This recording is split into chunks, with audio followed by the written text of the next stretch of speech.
Me desperté con el suave zumbido de mi cafetera y la tenue luz del invierno colándose por las persianas. A mis 60 años, había construido una vida que podía llamar mía, mañanas serenas en mi pequeña casa en un tranquilo barrio de Querétaro. Una pila de novelas sobre la mesa de la cocina y un jardincito trasero que me mantenía ocupada lo justo para sentirme realizada sin sentirme atada. Entre semana, me dedicaba a dar clases de apoyo como voluntaria en la biblioteca local. Llevaba las cuentas de algunos amigos de toda la vida y, de vez en cuando, disfrutaba de un brunch con Alejandra, mi amiga de 30 años, pero sobre todo, valoraba la libertad que tanto me había costado ganar después de décadas poniendo a todos antes que a mí. La casa estaba impecable, casi como un quirófano, pero así me gustaba. Cada cosa tenía su lugar, cada tarea su momento, y por un breve instante, cada mañana, el mundo parecía ser solo mío.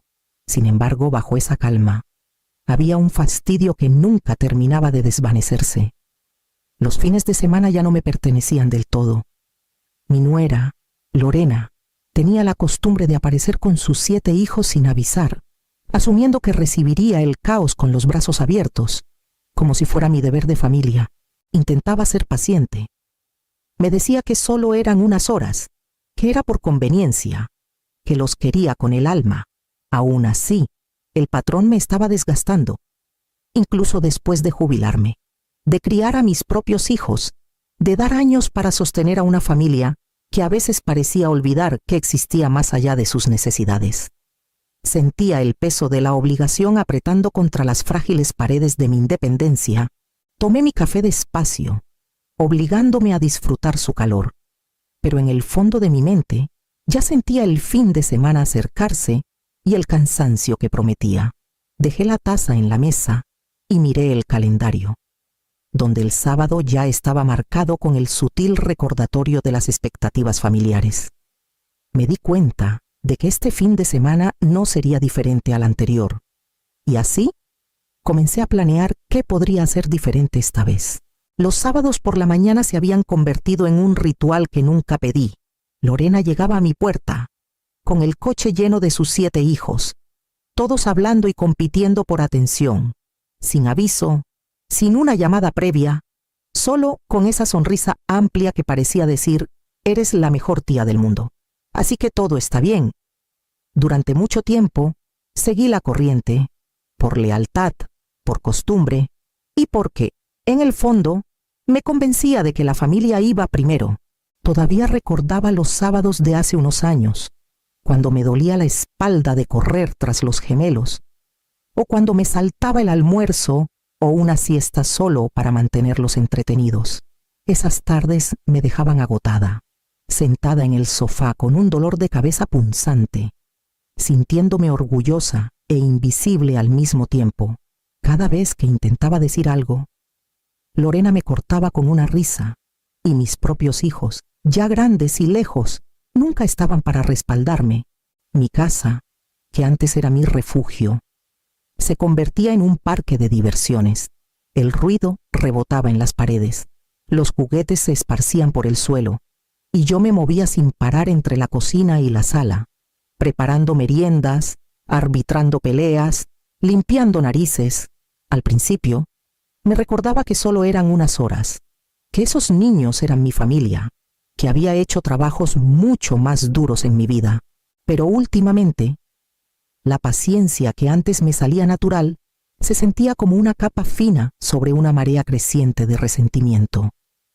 Empecé a notar cómo mis fines de semana se desvanecían sin que nadie reconociera el esfuerzo que implicaban, cómo mis sugerencias de ayuda o de hacer un horario eran ignoradas con suavidad, y cómo las cosas que había sacrificado durante décadas se daban por sentado, como si me las debieran.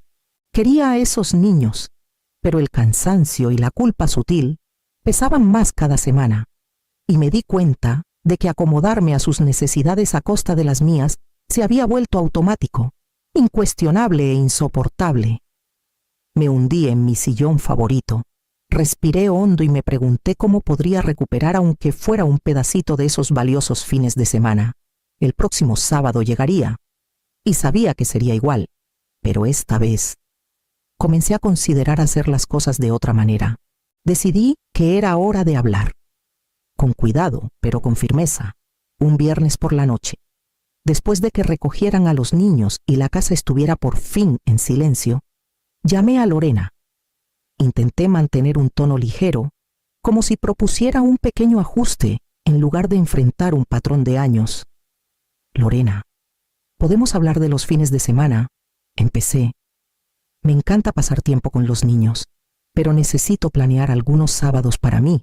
Tal vez podríamos organizar las visitas para que tenga un descansito de vez en cuando.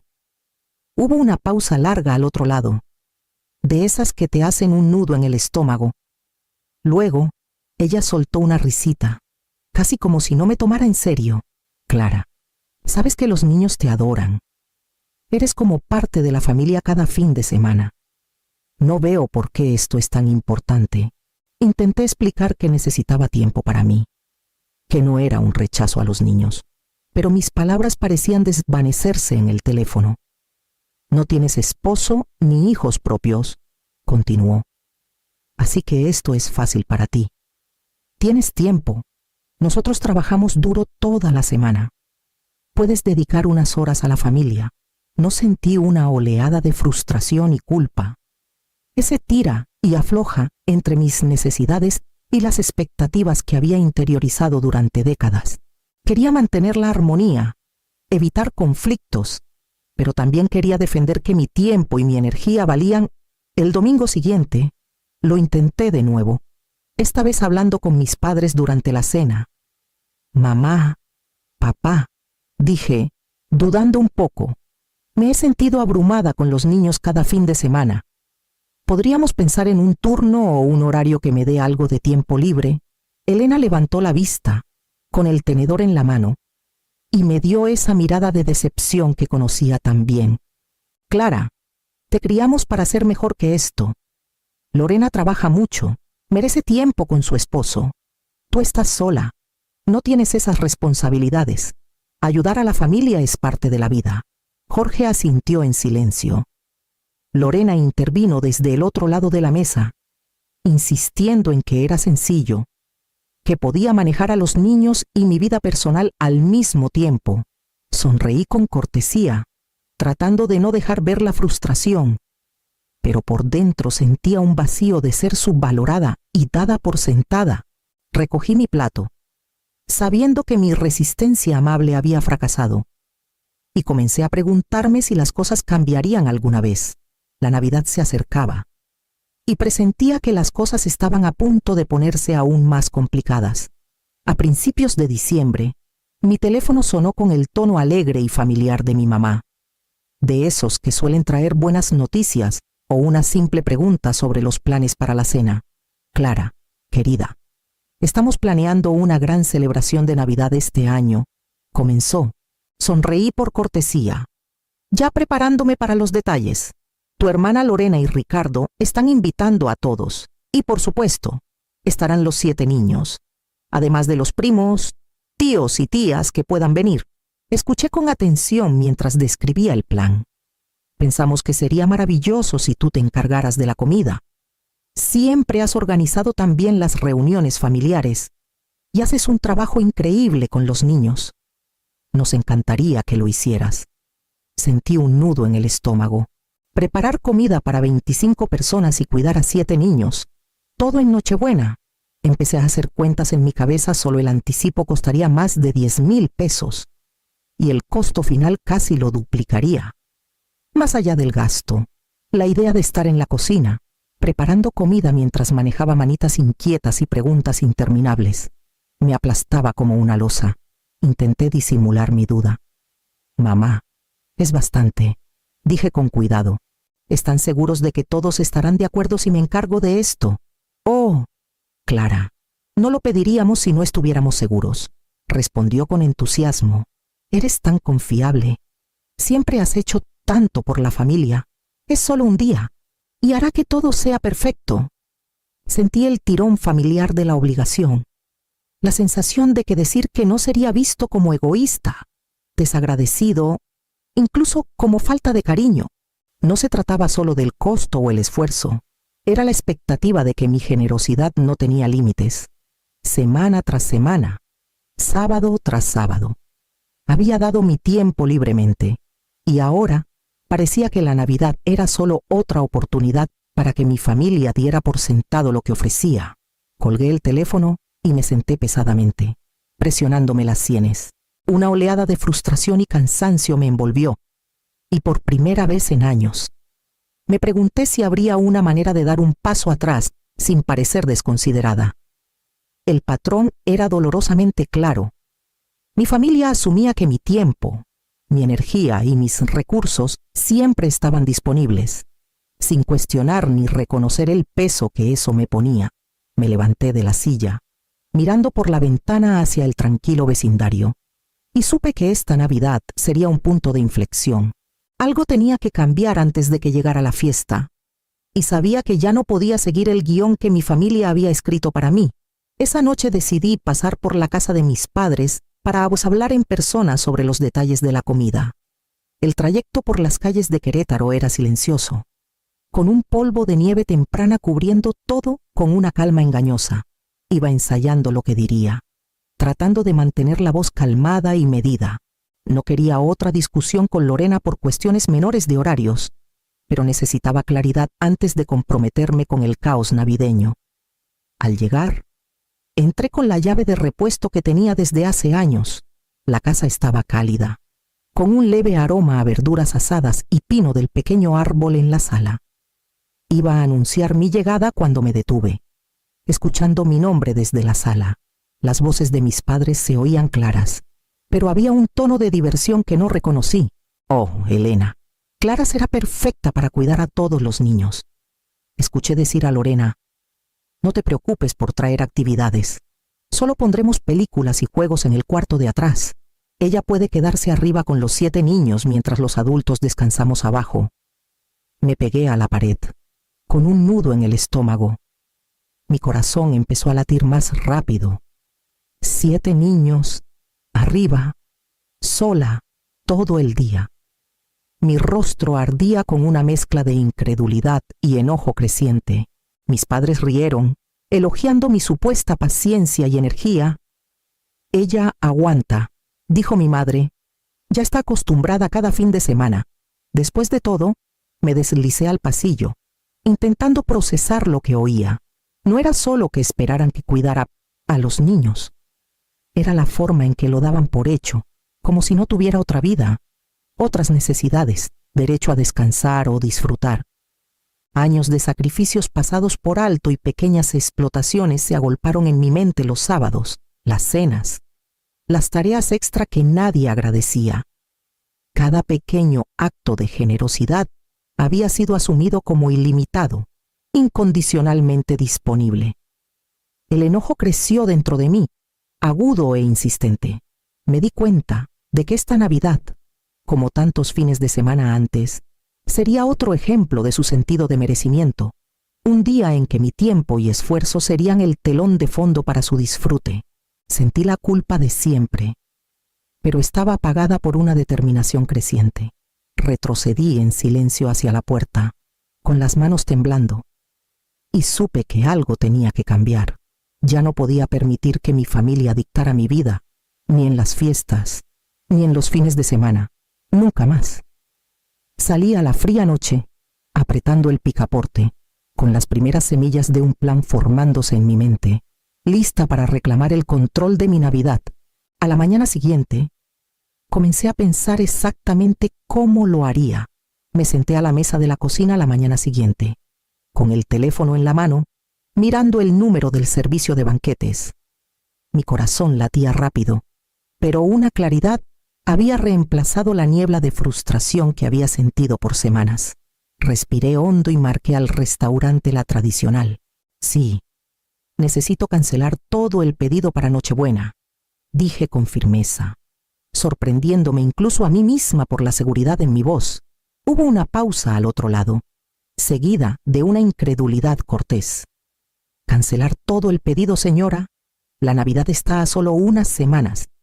Sí, respondí, decidida.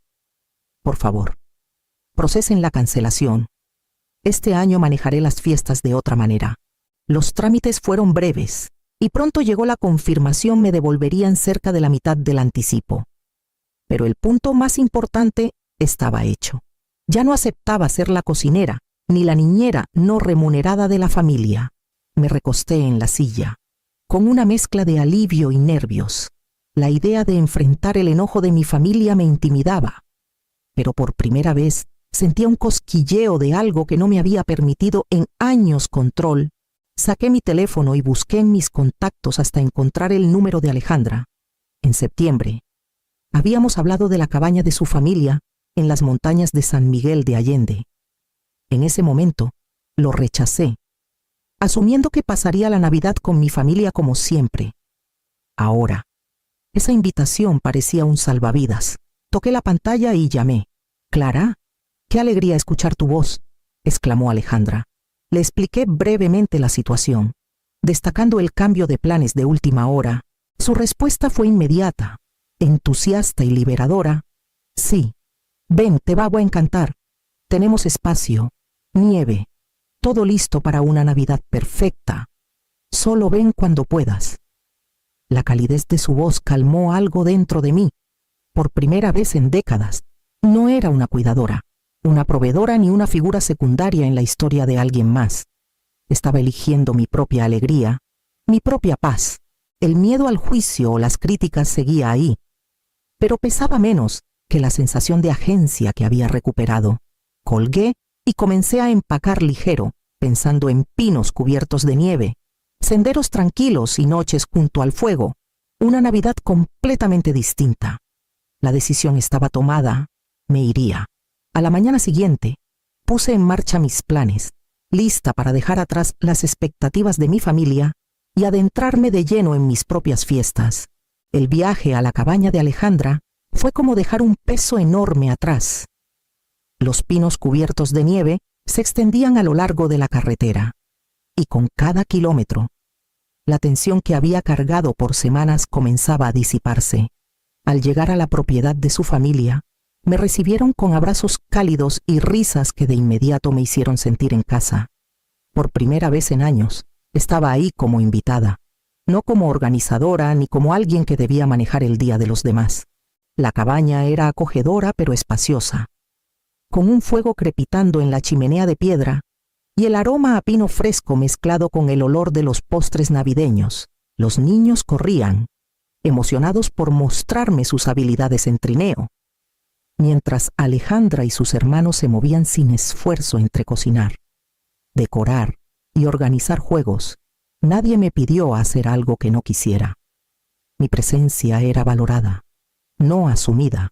Pasamos los días esquiando por senderos cercanos, el aire fresco de la montaña llenándome los pulmones con una emoción que no sabía que había extrañado.